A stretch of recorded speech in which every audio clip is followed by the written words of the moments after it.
Hello দর্শক, এই যে চানা, বুট, ডাবরি, বাদাম, গ্রিন মটর এগুলা যদি নিবার চান তাহলে এই যে স্ক্রিনের নাম্বার দেওয়া আছে, এই নাম্বারে যোগাযোগ করবেন।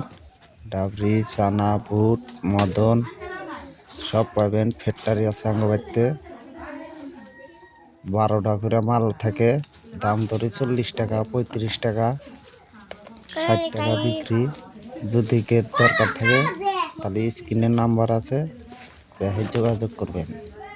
মালটা ভালো করে আগে দেখে নেবেন। যদি মালটা পছন্দ হয় 5 টাকা প্যাকেট, 12টা থাকে। 12টা 60 টাকা বিক্রি। আপনারা পাবেন 40 টাকা ধরলে 20 টাকা লাভ পাবেন, আর 35 টাকা ধরলে 25 টাকা লাভ পাবেন। স্ক্রিনের নাম্বার আছে। চানা, বাদাম, ডাবরি, শুকান মাল যত পাবেন সব।